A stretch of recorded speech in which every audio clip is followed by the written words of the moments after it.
The fourth season of the American science fiction horror drama television series Stranger Things was released worldwide on the streaming service Netflix in 2 volumes. The first set of 7 episodes was released on May 27, 2022, while the second set of 2 episodes was released on July 1, 2022. The season was produced by the show's creators, the Duffer Brothers, along with Sean Levy, Dan Cohen, Ian Patterson, and Curtis Gwynn. Returning as series regulars are Winona Ryder, David Harbour, Millie Bobby Brown, Finn Wolfhard, Gaten Matarazzo, Caleb McLaughlin, Noah Schnapp, Sadie Sink, Natalia Dyer, Charlie Heaton, Joe Keery, Maya Hawke, Prye Ferguson, Matthew Modine and Paul Reiser, while Brett Gelman was promoted to series regular after recurring in the previous 2 seasons. Jamie Campbell Bower, Joseph Quinn, Eduardo Franco, and Cara Buono also star. Tom Olaskaha, Nicola Urico, and Mason Dye appear in recurring roles. The season was met with positive reviews, with critics praising the performances of the cast, the visuals, action sequences, realistic themes, emotional weight, and the darker, more mature tone, though some criticized it for being overstuffed due to the lengthier episode runtimes. The first volume of the season received 13 nominations for the 74th Primetime Emmy Awards, including Primetime Emmy Award for Outstanding Drama Series. Premise: set in March 1986, 8 months after the events of the 3rd season, the 4th season is split between different plot lines. The first plot line takes place in Hawkins, where several teenagers are killed in mysterious ways.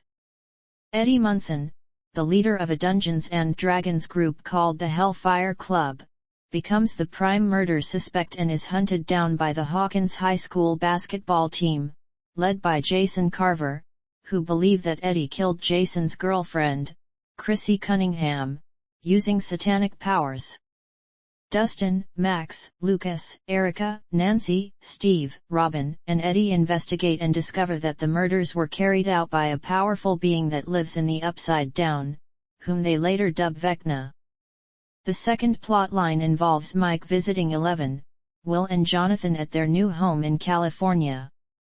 Due to the events in Hawkins and the imminent danger to her friends, Eleven goes with Dr. Martin Brenner and Sam Owens to a secret facility to help her regain her powers, while Mike, Will, Jonathan and his friend Argyle try to track her down. The third plotline follows Joyce and Murray Bauman when they learn that Hopper may still be alive and are told to bring money to arrange for his transfer. Meanwhile, Hopper is held in a Soviet prison camp in Kamchatka, where he and the other inmates are forced to battle a Demogorgon that the Russians have captured. Cast and characters: Main, none. Also starring: none. Recurring: none. Guests: none. Episodes. Production. Development. As with seasons past, planning for the 4th season of Stranger Things began before the preceding season's release. In an interview with Entertainment Weekly that ran shortly after the 3rd season's release, series creators Matt and Ross Duffer revealed the series' creative team had already met on several occasions to discuss the show's future. On September 30, 2019, Netflix announced it had signed the Duffer Brothers for a new multi-year television and film deal that was reportedly worth 9 figures. To coincide with the production deal announcement, Netflix also announced the renewal of Stranger Things for a 4th season by releasing a brief, minute-long teaser on YouTube. Writing. Commenting on the previous season's ending, Ross Duffer divulged the process of connecting story arcs between seasons. "We don't want to write ourselves in a corner, so we try to have these early discussions with the writers just to make sure that we're setting ourselves up to go in the right direction. We don't know a lot, but we do know a lot of the big broad strokes. At the end of season 2, we knew about Billy. We knew that the Russians were going to come in. We didn't know them all and stuff, but again, we know these big broad strokes. That's sort of where we are in season 4. We have the big broad strokes. It's just now about filling in those lines in the details. We're pretty excited about where it's potentially going to go. Again, like we said, it's going to feel very different than this season. But I think that's the right thing to do, and I think it'll be exciting. Matt Duffer indicated one of the plot's broad strokes is the main center of action being moved out of Hawkins, Indiana, for the majority of the season, a series first. He also indicated the several loose ends left by the ending of season 3, such as Hopper's perceived death and Eleven being adopted by Joyce Byers and relocating with her new family out of state, will all be explored sometime during the 4th season. The Duffers later expanded on their previous comments, saying that epic triptych structure of the 4th season was one of the main contributing factors to its exaggerated length. They likened it to the HBO series Game of Thrones in terms of its sheer scale, runtime, and newer, more mature tonal shift, as well as having split their characters across multiple distant locations. Another contributing factor to the show's newfound extended length was the expressed goal of the Duffers to finally provide answers to uncertainties regarding the series' long-simmering mythology, which they have been slowly revealing like layers of onion over the past 3 seasons. Halfway through writing the 4th season, Matthew and Ross realized they were going to need a 9th episode to include all of their desired plot points, which Netflix in turn quickly approved. During production on the 1st season, the duo prepared a 20-page document for Netflix that explained the show's universe, including what the Upside Down is, in clear detail. In turn, material from the document dictated certain plots while writing the season.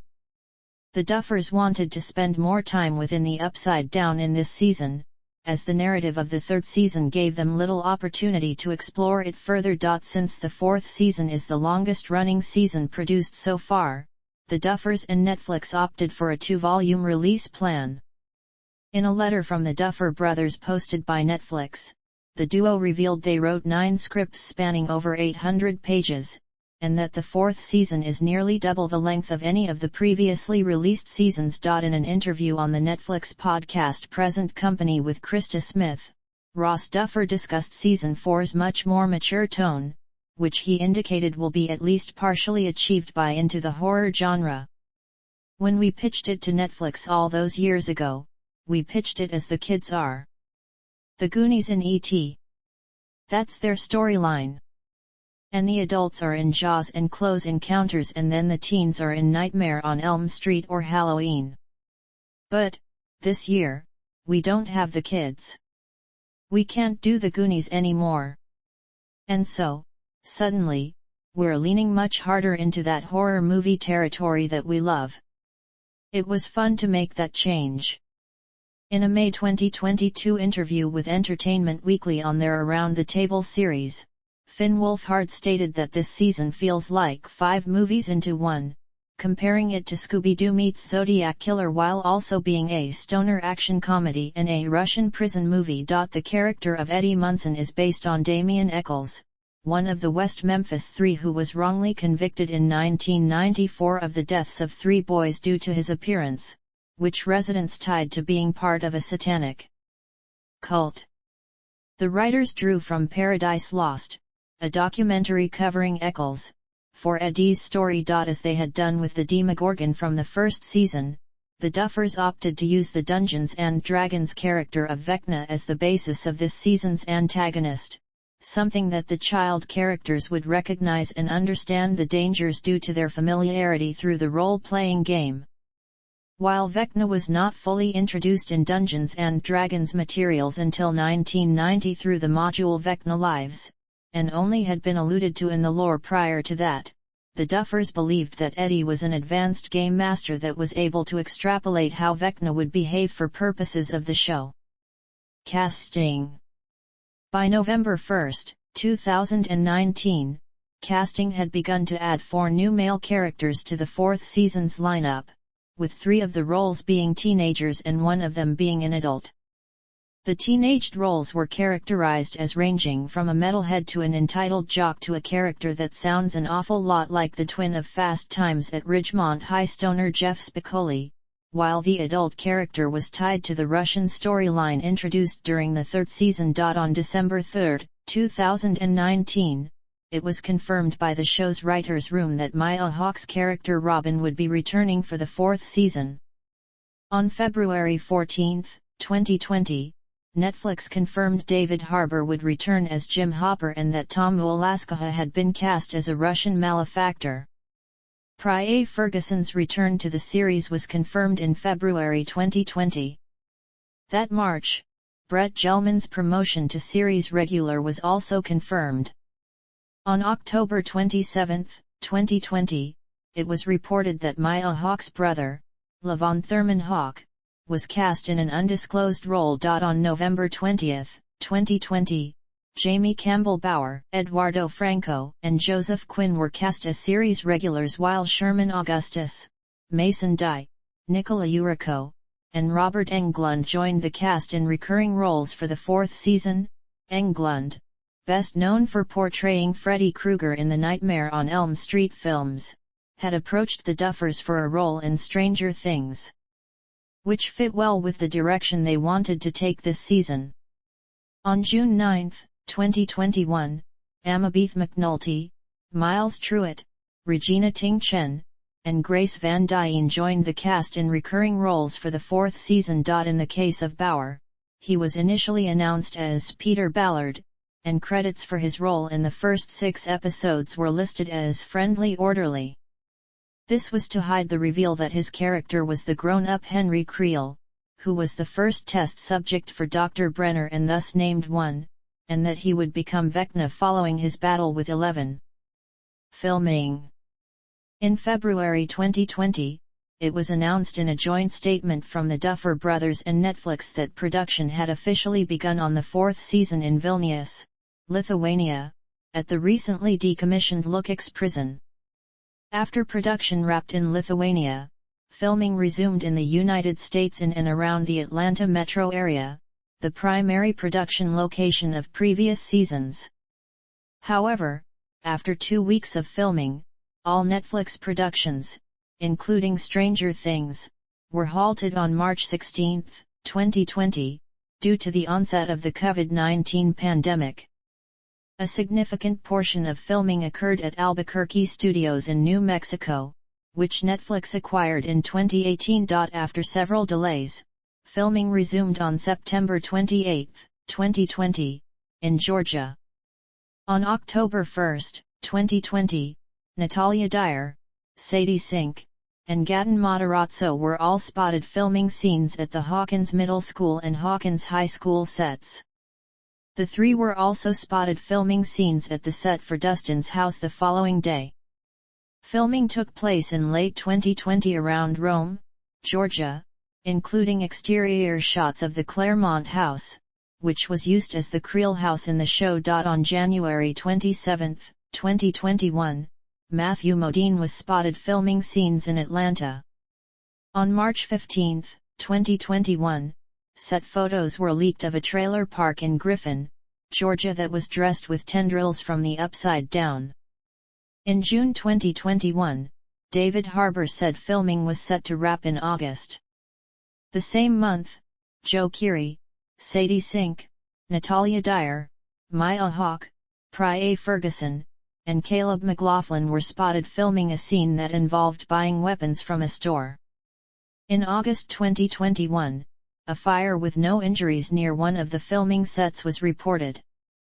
In September 2021, Noah Schnapp stated that filming had wrapped. To visually distinguish between the season's 3 storylines, costume designer Amy Paris revealed that each of the plot's locations will have their own distinct color palette. It's so fun because to kind of capture California versus Hawkins through color. So, Hawkins still looks very saturated. We don't have as much as the dusty, rusty brown of seasons 1 or 2.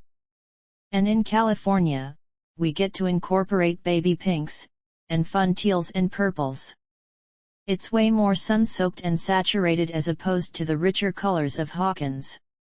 American shoe company Converse designed 3 different styles of shoes using the Hawkins High School colors to be worn on screen during a scene depicting a pep rally. According to Bauer, for the key scenes of the massacre at the Hawkins lab, Brown herself helped to direct Marty Blair, who played the younger version of Eleven, so that the multiple filmings of Eleven's interactions with Henry in the lab, some with Brown and some with Blair, were consistent in Eleven's mannerisms. Post-production. In April 2022, The Wall Street Journal reported in an article scrutinizing Netflix's recent production expenditures that the total cost to produce Season 4 of Stranger Things was around $270 million, which amounts to roughly $30 million per episode. Visual effects. Due to the season's considerable length, thousands of visual effect shots were commissioned and rendered during the 2-year production and post-production processes. However, the Duffers wanted to rely more on practical effects than computer-generated ones, similar to how the first season was produced. For example, the season's major threat from the Upside Down, a humanoid creature called Vecna, was 90% practical, which the Duffers found created a better presence on the set for the actors to respond to rather than a prop for later computer-generated effects. Barry Gower, a makeup artist that had worked previously on Game of Thrones and Chernobyl, provided the look for Vecna and other creatures. Vecna was loosely based on the Dungeons and Dragons villain of the same name, though the character in the universe of the show is a human who mutated into a monster from overexposure to the Upside Down. He's been subjected to all the environments and all the surroundings of the Upside Down basically for 20-odd years. Jamie Campbell Bower, who plays the human character that is turned into Vecna, also played the role of Vecna with the use of planned prosthetics. Once the outfit was prepared, it took about 7 hours of work to fit Bower into it. Gower designed Bower's Vecna costume with anemic skin whose integration with the toxic environment of the Upside Down was apparent through the inclusion of lot of roots and vines and very organic shapes and fibrous muscle tissue. To achieve this look using mostly practical effects, Gower disclosed that he and his team took a full body cast of Bower, to later sculpt to meet their design needs. We started off with his life cast, and to make sure everything was going to be super skin tight, we reduced the life cast by a certain percentage all over, so once we had a plaster form of his entire body, our guys here started modeling the body in all shapes and forms in the plasticine, which took several weeks to do that. From that, we split the body up into various sections. I think it was about 18 pieces in total, and they all went on to their own respective formers made out of either fiberglass or epoxy resin. And then we made molds of all the separate plasticine pieces, and then once we had these molds, we were able to create prosthetic appliances, and we've done them in a mixture of materials. As with Season 3, Montreal-based Rodeo FX was contracted to provide a number of visual effects for the 4th season. One of the most complicated shots they worked on tracked a demobat as it glided through the air towards the Creel house in the Upside Down. Due to its various complexities, the company reports the shot took 2 years to animate to completion. To animate the death scenes of Vecna's cursed victims, personnel at Rodeo FX conducted extensive research on broken bones and accidents so they could properly manipulate the actors' CGI doubles to make their death look convincingly gruesome. The company also animated the Demogorgon and Demodog scene in the Kamchatka prison, and updated their designs to better complement the brighter lighting of the setting that was not present in Seasons 1 and 2. The season was released while the visual effects team were still perfecting the special effects, due to challenges encountered during the COVID-19 pandemic. Production went 8 weeks over schedule for the season, without a change to the release date. The amount of visual effects work required for the season during a limited time period led Netflix to bring over some visual effects editors working on other shows they produced to devote more resources to this season.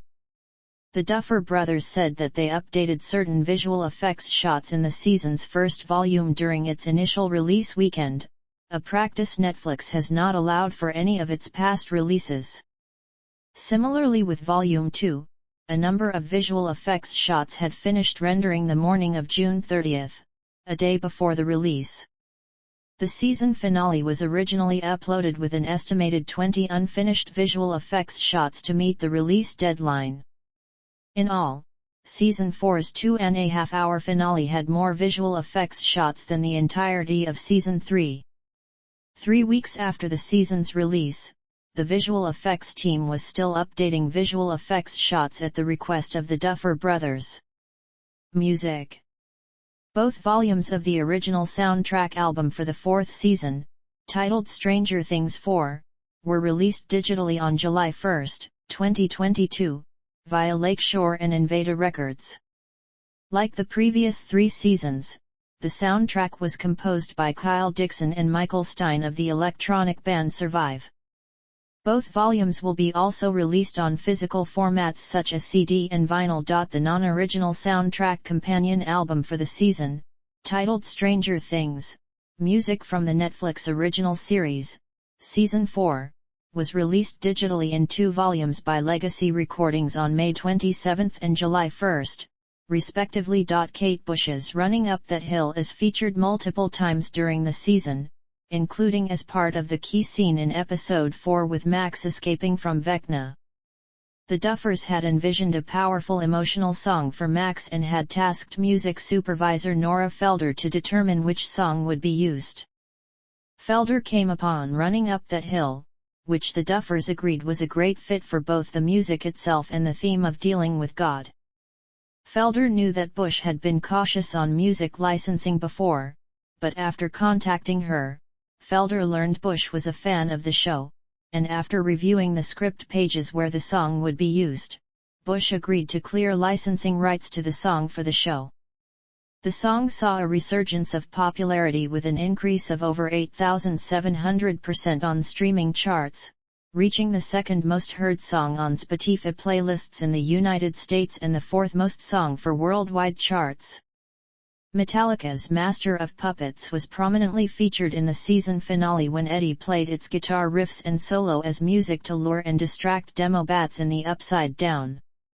The song also got a significant boost, peaking at number 1 on streaming platforms, and made listings on music charts in both the US and UK for the first time since the song's original release in 1986. Other songs featured in Season 4, such as Dead or Alive's You Spin Me Round, Musical Youth's Pass the Dutchie, and Falco's Rock Me Amadeus, also saw increased streaming playbacks of around 1,784%.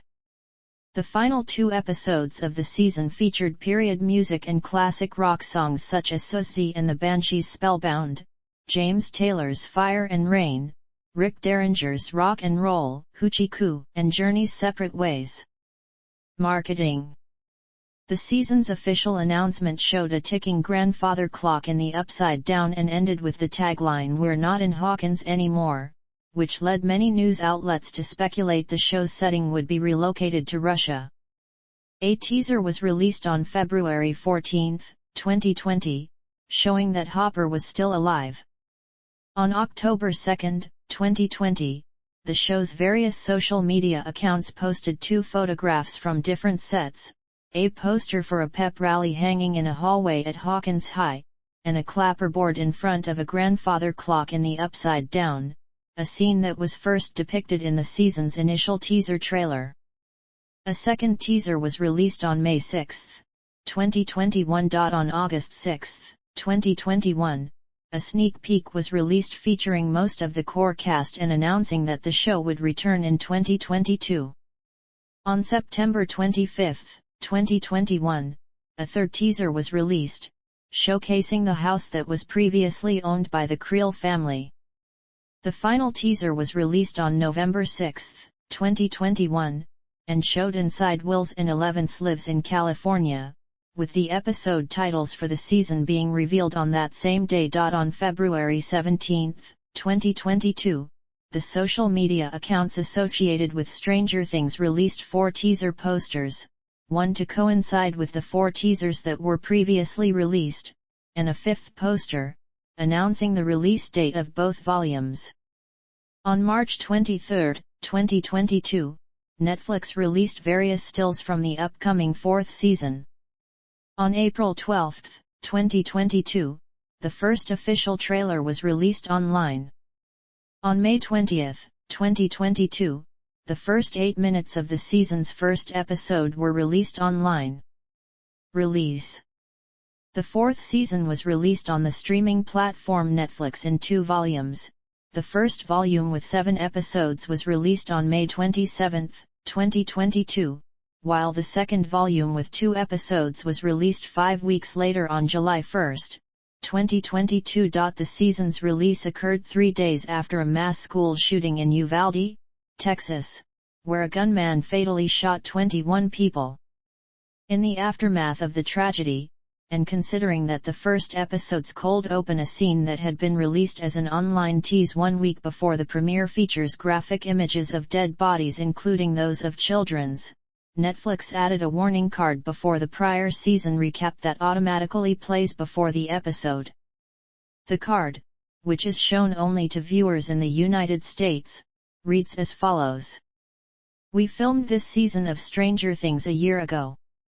But given the recent tragic shooting at a school in Texas, viewers may find the opening scene of episode 1 distressing. We are deeply saddened by this unspeakable violence, and our hearts go out to every family mourning a loved one. Shortly after the season's release, viewers reported that Will's friends did not acknowledge his birthday in an episode of the season that took place on that day. The Duffers said in an interview that they could rectify the matter by changing its month, which they called George Lucasing the situation, in reference to the canon changes that George Lucas had made to the original Star Wars trilogy to match what the prequel trilogy had added. Some viewers took this to imply that scenes from earlier seasons were also being edited, including one scene where Jonathan takes discreet pictures of a pool party that Steve, Nancy, and Barbara are holding. The writers stated that no scenes from previous seasons have ever been cut or re-edited, including this scene. On July 1, 2022, after the second volume of the season was released, Netflix's website reportedly crashed due to server overload as vast numbers of users logged on to stream the new episodes, overwhelming the service. Reception. Critical response. On Rotten Tomatoes, the 4th season holds an approval rating of 88% based on 184 reviews with an average rating of 7.90/10. The site's critical consensus reads, darker and denser than its predecessors, Stranger Things' 4th chapter sets the stage for the show's final season in typically binge-worthy fashion.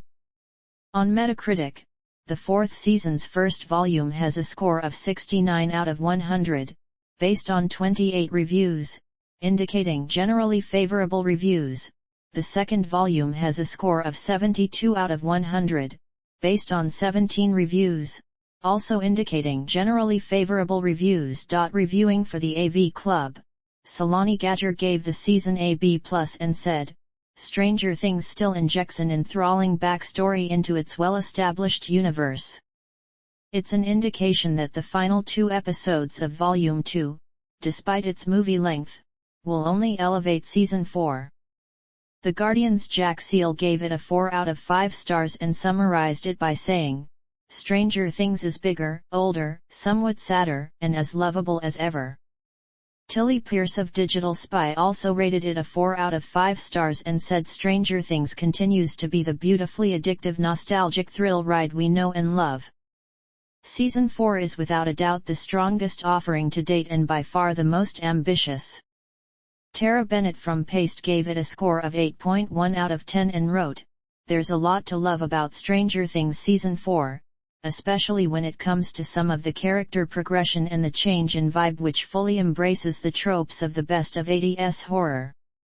In a mixed review, May Trumita of The Upcoming gave it a 3/5 stars and said overall, This is a fun continuation to Stranger Things. For anyone who's well acquainted and attached to the series and the characters, this is an addition that will either be appreciated or tired of, as it offers nothing significantly new. Author Stephen King reviewed the season as good or better than the previous 3, pointing out a carry riff. However, King opined that the decision to split the season into 2 parts is kind of lame. Sophie Gilbert of The Atlantic was more critical, calling the season a 13-hour-plus behemoth that added Wes Craven to its mood board but otherwise ended with undeveloped characters and obvious but superficial allusions to contemporary crises. Critics praised Jamie Campbell Bower's performance as the season's villain. Patrick Cale of Collider said, "For the first time, Stranger Things gives us a villain with layers." Through Vecna, Bower explores a compelling, more complicated villain than the monsters that came before.